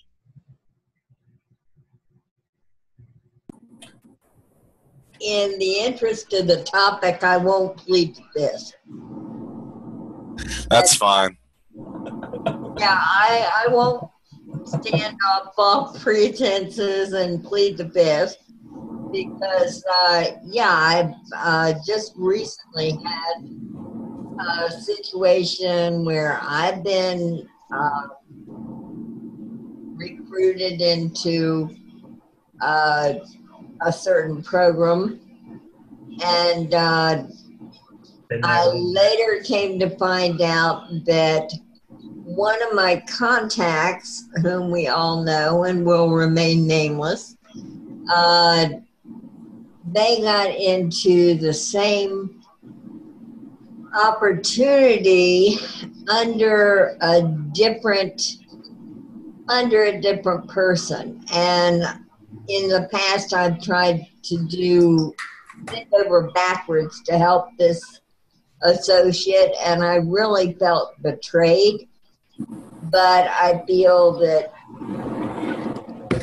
also somebody else in my future, because I happen to have a more well-based, contact-based than this other person, and so I really think that, more power to them. I hope they find the leadership with the person they signed up with, and wish them no ill will, but I kind of think the person that crossed the line to bring this other person in, as you reap, so shall you reap, and the cream's going to rise to the top. Yes, I'm rising to the top. I agree. We haven't heard from this other dude. He's unmuted. What is your name, sir? You're muted. We can't hear you. There's something wrong with your headset. Oh no, he wasn't muted actually. He's fine. Go ahead. Yeah, we can't hear him though. Look, he's talking and we can't hear him.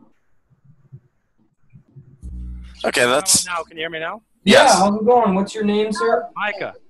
Micah. Yeah. Yeah, Mike, I'm glad you can make it with us tonight. was trying to say a couple of things. I guess it was not coming through. I was really enjoying this conversation because I've actually had a lot of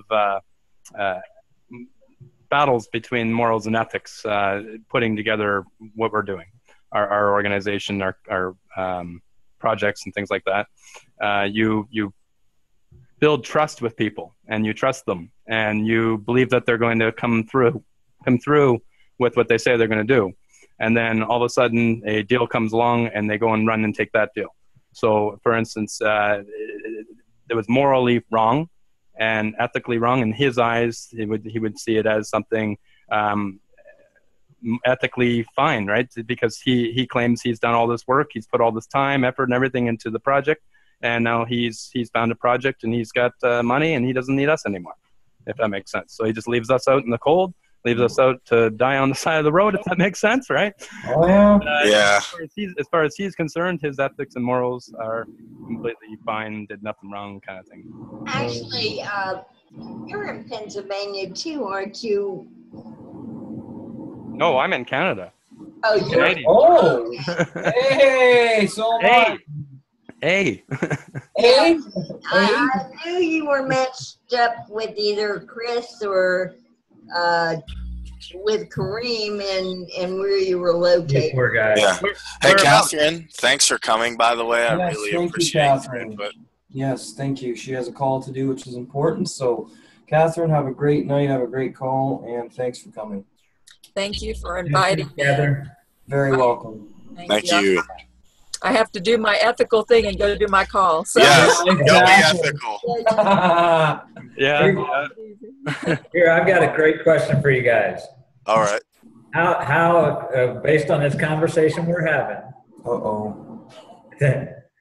Doug. hey, this is a good one. Think I about it. know. Well, it's you. I know it's going to be good. Come on. It's going to be fun, too. Think of the expression, honor amongst thieves. Uh-huh. And how would that fit into this conversation?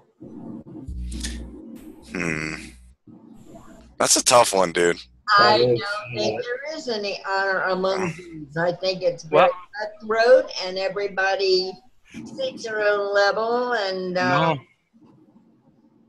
there is no honor among thieves. I don't Disagree with you.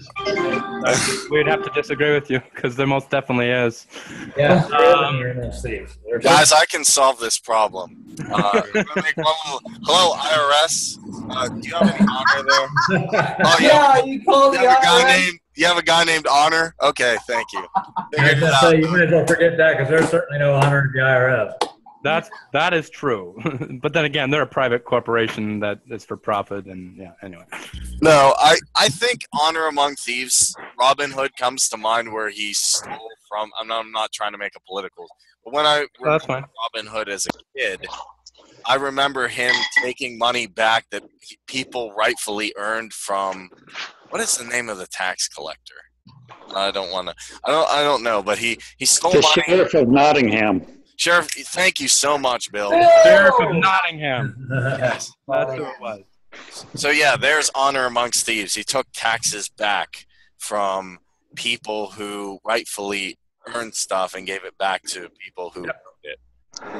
Like here's another example of a man by the name. His name's Enric Duran, and Enric Duran is known as the Robin Hood of banks, and he's the modern Robin Hood of banks. And actually, what he went and did, and he actually got a bunch of bank loans completely ethically, morally, and above board. Went to the banks, said, I don't have any collateral. I got no money. I want a loan. And he explained how to do it and all whatever, right? And he's over in Spain, and he got 400,000 euros or pounds or whatever in loans from 39 different banks. Never paid it back at all. And he said that the reason why he was doing it was to produce systems and solutions to monopolistic systems in the world.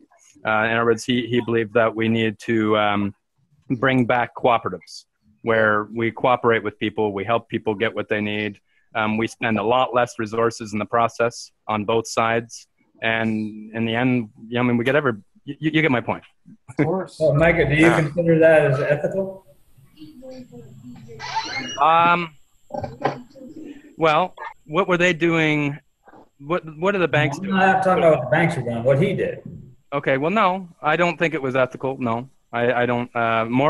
Maybe ethically, but not morally, right? It's definitely wrong what he did, if that makes sense.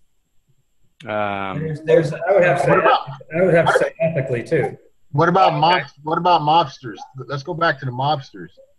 I thought of that as an example. Yeah, they haven't.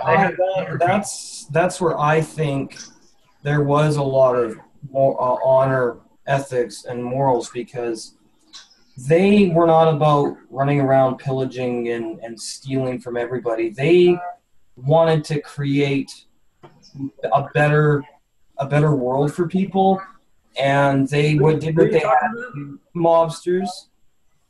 I've done a lot of research into this, and I really admired them, and they weren't all bad. I mean, there were some really good people in those organizations, and I think that if you've got the cojones to take on the established order like they did, that's what Enric did. Yeah, exactly. Yeah, I mean, that's admirable. Yeah. And, I believe that, yeah, they may have committed some crimes, but I mean, what does the government do to us every day? Right. So right. again, it comes down to what is subject. No, I have to agree with what you're saying, everything you're saying, but continue. Subject, it's all subjective. It's all subjective. Well, here's what he actually used as a quote when he actually wrote the online article. He says, "I've robbed 492,000 euros from those who rob us the most in order to denounce them and build alternatives for society." That's saying two rights make a wrong, or two wrongs make a right. I don't. Well, he's just a modern Robin Hood. That's all. I'm not. Robin Hood was a fictional character, but it was still wrong to rob from anybody. Yes. Well, here's my idea. It comes down to understanding what's right, like what's morally right in here, and then understanding if the law is understanding the law. And here's what I'd say. I'm going to use the example of an entrepreneur or a couple entrepreneurs I like. Now, we all use Facebook. I think everybody here has a Facebook account. We all are using Windows, I'm going to assume. Now, Bill Gates and Mark Zuckerberg went to people, and then they may have taken ideas that they had without properly giving those people the credit for it. And you can look at this in different documentaries. I'm not going to get into I see that Pirates of Silicon Valley or the Winklevoss twins, but you can Google those. But however, they did create something that billions of people literally use and can benefit from.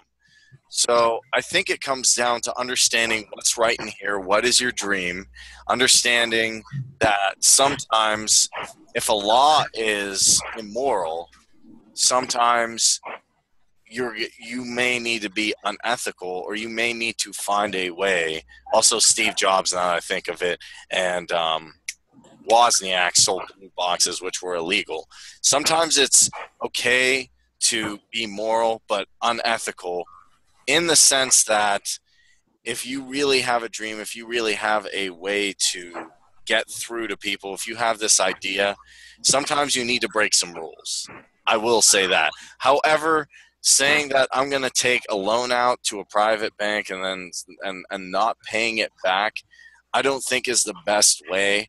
I would say in this case, finding an alternative to the certain currency they're doing, or running your own bank, like Lysan Spooner, and that's the last example I'll make, who ran a post office to compete with the post office in the Civil War time. That's the best way, I would say. And sorry, Bill, I know you got cut off. I wanted to hear what you had to say. Bill, go ahead. He might be getting That's right there. Okay, I'm here. Here we go. Hi, Bill. Hey, wanted to let you know that you have honor among the whole group because my middle name is Honor. There we go. So there is honor every time we have a meeting. So. Yes, there is. Because your middle name's Honor. Okay. That was a surname of a friend of my dad's. So very cool. That is awesome. Yes, sir. But anyhow, when we're talking about morals and ethics, religion plays a big part in it. Yep. You know, there's a piece there. Grown. It's a deep question, though. I'm not going to get into it, but I'm just going to say that, and the people over in the other Afghanistan, they have a totally different set of morals than what we've got. Well, even an example I just found on the internet here right now has nothing to do with religion, but it has to do with the medical field. In most parts of the world, a doctor may not euthanize a patient, even at the patient's request, as per ethical standards for health professionals. However, the same doctor may personally believe in a patient's right to die, as per the doctor's own morality, if that makes sense. It does. Yes, it does. And there's actually some new legislation coming into Canada where euthanasia of a patient that is dying and requests death, the doctor can no longer be charged with murder. And I agree with that morale, because if somebody is suffering so horribly, they have no quality of life left, they can't think, they can't stand, they can't do anything. Yep. That's worse than pulling the plug on them. Yeah. And I completely think that when a person's ready to go, they've got every right to make that decision for themselves. Yeah, if they want to go, they want to go. Like, what's wrong with that? Like, especially they're 90 years old. And I don't have any problem with people thinking that, but the same people that a lot of times say that are also the same ones that say it's okay to abort a child. No, and I don't agree with that. Right. I completely. I'm not saying all of them. I'm just saying sometimes it's completely conflicting, though. You know. Yeah. Actually, in fact, going on that subject, in China, they actually have baskets to drop the babies in. So I just heard about that the other day, and that is. We actually have one. I heard some town in the United States that actually put one of those up too. Yeah, called baby baskets or whatever. Yeah.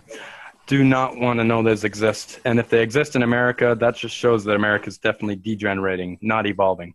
But anyway. Yeah, I mean.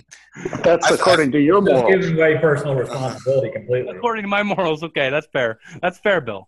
Their morals are a whole different moral code, right? And I'm not talking about America. I'm talking about the people, the leaders running the show, whatever you want to call them. I would say there's some objective things that we inherently know, like, okay, I know that if I do something like bad to one of you guys, like if I lie to you about, like, say the time the show is coming on, or if I say I'm going to do something and I don't, or I give you, some false hope, then I'm definitely an unethical person.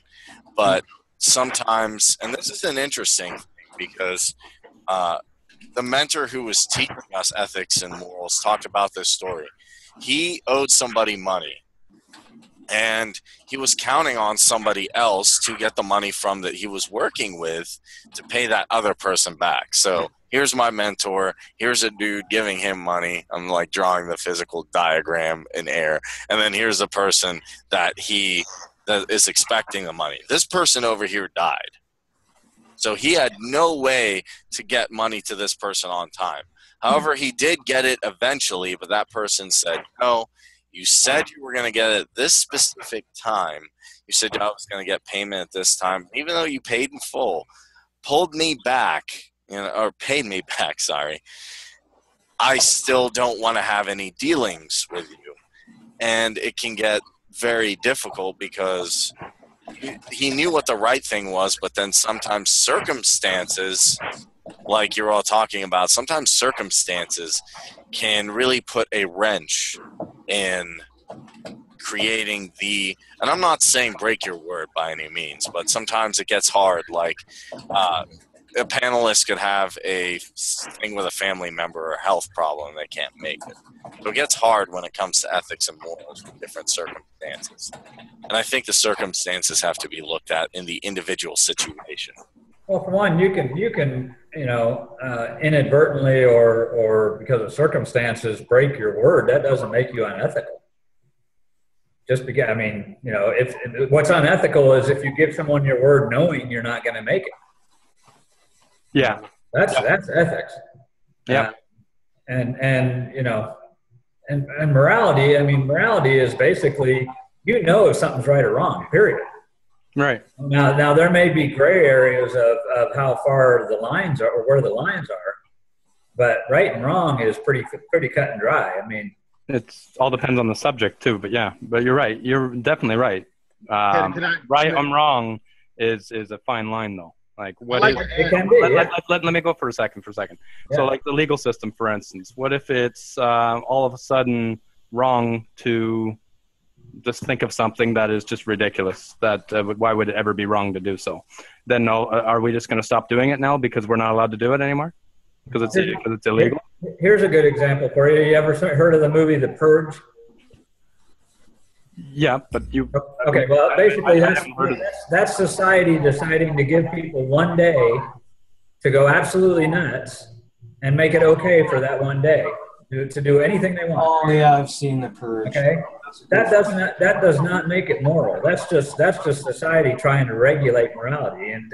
That's a really evil movie. Yeah, I know Purge. Yeah, I've never seen it. I just know what it was about. Yeah, I didn't watch the whole thing either. I didn't watch any of it. But I just understand. I heard that concept, and I'm like, no matter how short a time you make it, or how much it helps the rest of the year, you cannot say that's okay. Right. That completely goes around for morality. Now, some would say, is it ethical to allow it to happen one day out of 365, so the other 364 have less violence or whatever? Sure, some people could argue the ethics of that. Right. But you can't change the morality of it. Right. Morals are subjective, though, not objective. You can't apply personal beliefs to everybody. Because I understand it, but I think there are some things that are inherently immoral. Yeah. Yeah, that would make sense. What did you have to say, Cedric? I know. Yeah, go ahead, Cedric. Well, when you mentioned about the ethics part, about if you know that you're doing something wrong, at the difference between unethical and ethical, sometimes you can't do something, but if you deceive a person to thinking that you're going to do something, and that's unethical. But if you don't come through, the moral part comes on the back end.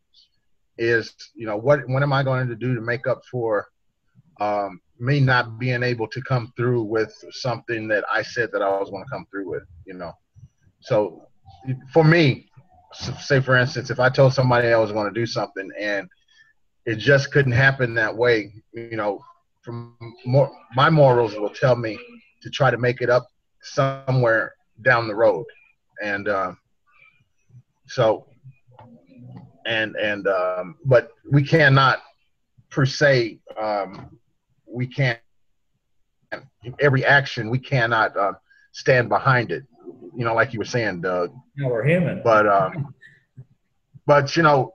different morals are different all over the world, in some places, people say, even when it comes to your diet, some people say, I will never eat octopus, morally, I couldn't eat octopus. It says it somewhere in this Bible or something, or some other book or something.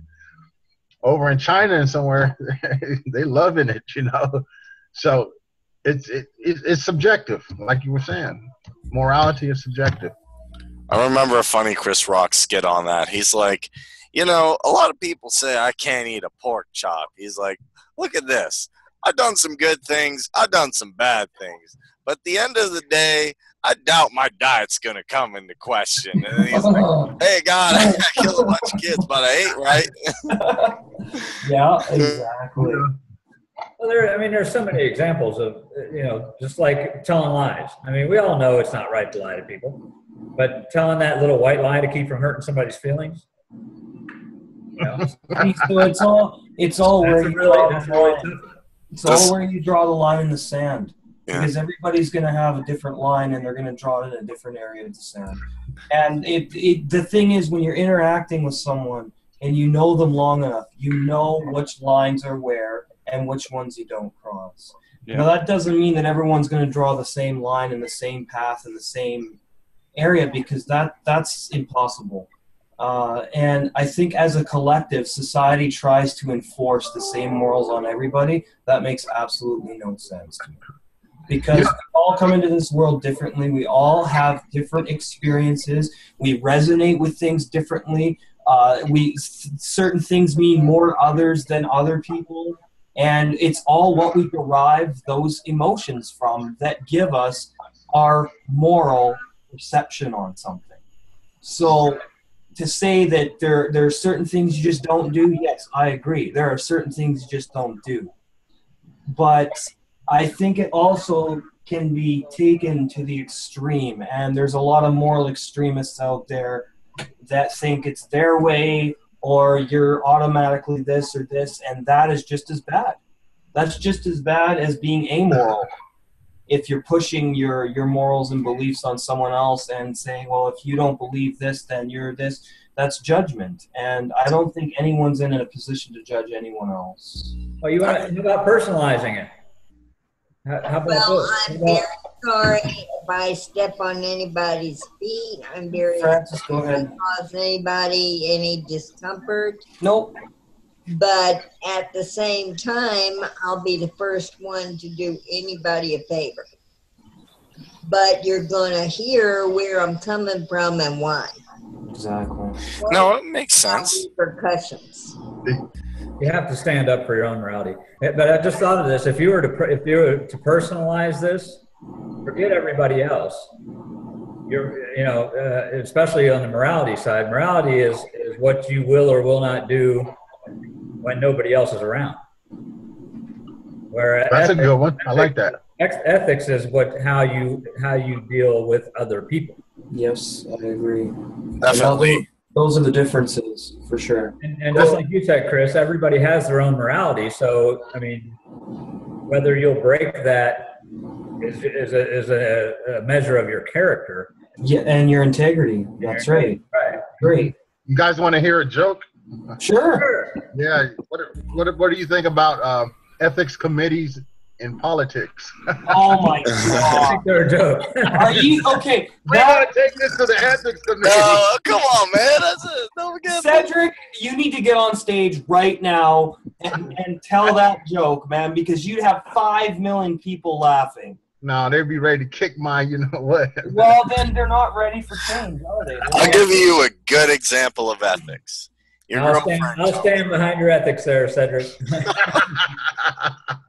Does this dress make me look fat? The answer is no, because you don't want her to do anything immoral, and you want to survive. So I'm helping everybody here.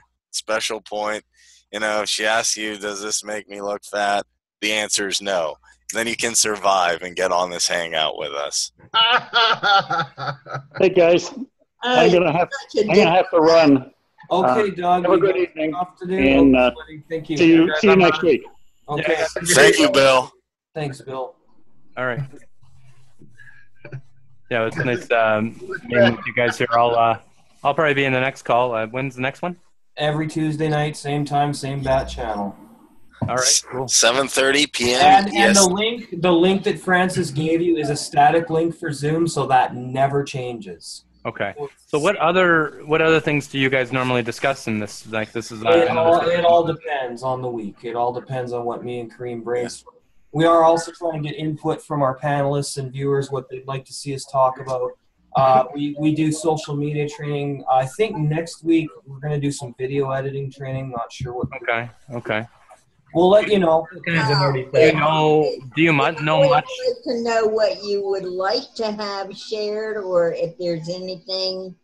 No, that's fine. That's fine. We'll give you all the links to subscribe to all our content. And if you go to the entrepreneurpowerhour.com, there's a form you fill out right when you get to the page. That will subscribe you to our newsletter so that when we send that out, you know exactly what's going on the show. Yeah, you can use our name. Subscribe to our YouTube channel and everything as well. Follow us on Facebook, Twitter. Just use that search, The Entrepreneur Power Hour. It's very simple, and we appreciate your support, Mika. It's the Entrepreneur Power Hour with 2 E's, right? ENTRE. I'll give you the website. Yeah, I got it right away. Okay. Yeah, and then just go to search on YouTube to find us, subscribe to the channel. And there's a lot of past broadcasts you can watch on there as well. We have a Facebook page, a Twitter, a Google+, and we should actually get on Snapchat too, Kareem. So how long have you guys been doing this for? Just over a year. Just over a year. And we're also proud to say we're a major partner with PlanetCameo.tv now and Rex Studios, so we're going to expect it to blow the hell out of this thing in the next couple months. So. Silicon Valley, that's a great movie. Yeah, it's a great movie. But yeah, Mika, we talk about we have a broad range of subjects. We did a training. Doug did the training, showing how to use Canva. We've talked about what's your why. We've done like social media training on how to make a Facebook page. So it's all different stuff. It's not just one flavor of entrepreneurial stuff where we just do personal development. But we just recently went over ethics and morality in a class we talked about, and I said, well, let's bring it to the panelists and get some input. Oh, okay. All right, cool. All right, well, I look forward to being in touch with you guys there. I'm going to add you to Skype there, Kareem. And okay. Doug, if you want to connect with us on their Skype, I'll just put my Skype ID here. That's who I am. The one reason that I really wanted Micah to join us tonight is because he's a master of advertising.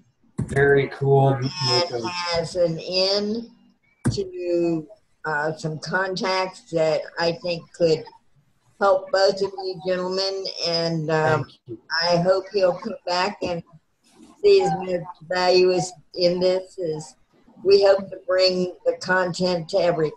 Yes. Yeah, thank you. Thanks so much, Fran, because I tried to run Facebook ads. I tried advertising, which my version's like, oh, I have a link, paste it places. Somebody click on it. Oh, well, Micah has places you haven't even thought of.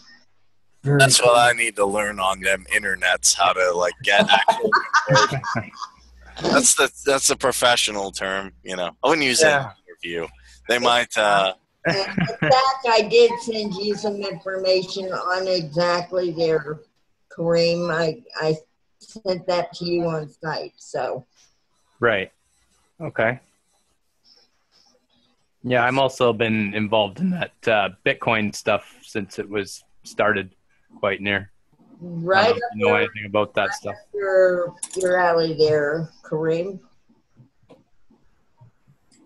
I actually interviewed Roger Ver, who's a Bitcoin investor. I found a new site called Watch My Bit, which I think is interesting. And funny enough, I had a support issue, and the guy took care of it. He kept his word, so he's a pretty ethical dude. And I think it's definitely. Stay on topic, man. But yeah, let's get back to like actual ethics and morality. And when I don't see your Skype name in there, Mika, so you can put that in there again. That'd be cool. Exactly. It's sent it privately. There we go. I apologize. All good, man. Okay, I can share my link with him, and you can do it also. Alrighty, but yeah, going back to this, I think the reason I wanted to bring it up, and maybe some people have different views, is to really understand when you deal with someone what's ethical, what's moral, and getting your idea of it. So it's not like, oh man, did I do the right thing? Let me think about it. Yeah, right. I got to bow out, but you have to think about it. That's the thing. Yeah, I'd say if you have to think about it, you're probably pushing the bounds of not being ethical. And I come to that too, because a lot of times if I'm thinking, is this good or is this bad, I generally don't. Or if I have, your conscience can tell you a lot about it without even having to ask questions.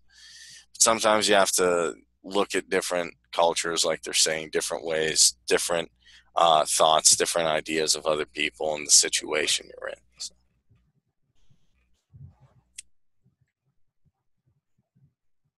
Well, if you think about it in societal generality, there's a reason why people that go against the norm is considered unethical or anti-moral, is because the general consensus among people is toward the moral side or toward the ethical side. Yeah. We don't have people being blasted for being ethical. No. We don't have people being blasted for having high morals. No. It's the other way around. There's a reason for that. That's because we all have as a race or as a people, as a species, we have a built-in sense of right and wrong. Yeah, it is varied from place to place, and the lines move from society to society. But that's why, like I said, you don't hear anywhere in the world of people being, degraded for being ethical. Yeah, doesn't happen. There's a reason. Yeah, no, it makes sense. I mean, no one's like, well, you treat people so well, and how dare you? I mean, maybe there's one guy, but I completely understand where you're coming from. I understand the innate, and I really like your quote, because that kind of summed it up. I mean, which one? When you said ethics is, when you're alone, and then morality is or actually, I got that backwards. Morality is, you know, knowing right and wrong when no one's around, and ethics is how you bring that out to people. Yeah. And how you deal with people. And I think that's really the key in understanding the difference. There's a part that's within you and a part that you externalize to other people, and then they can say, oh, okay, I know Kareem's going to and Chris are going to show up at 7:30. I know if I need help, I can ask this person. I know if I have a problem, who I can go to for it. And I know they're reliable. And I've actually found most people, even consumers or in the entrepreneurial world, I'll come back to the same person because I know they're 100% a good, like Soul Dancer. If he asked me like, Kareem, do you want to, you know, try this or do you want to, do you trust me on this? I would say yes, because he's so far in my dealings proved to me that he's ethical. He shows up on time. He keeps his word. Same with Marcia Sortino, who's not on here. That's trustworthy is what it is. Yeah. I know they have good ethics. So I wouldn't ethics is do the ends justify the means. Mm-hmm. Do the means justify the ends? That's what it is. Do the means justify the ends? Yes. And if you can say yes, what I do justifies the end result, then you're being, you know, if you don't say anything justifies the end.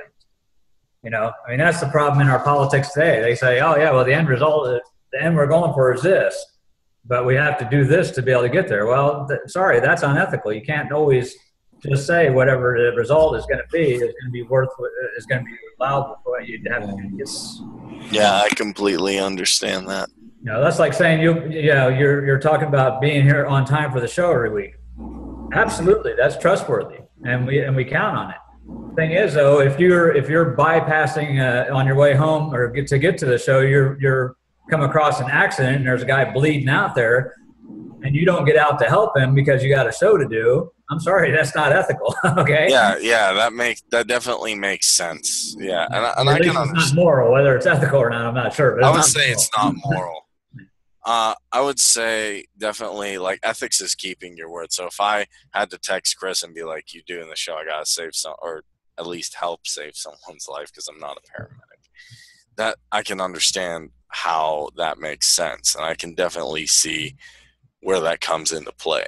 So I'm just glad we got this idea and really what the difference is, because that was the biggest thing for me, just understanding the difference. Like I said, I don't think you can have if you break your own morals, it can't be ethical. No. You can have morality without.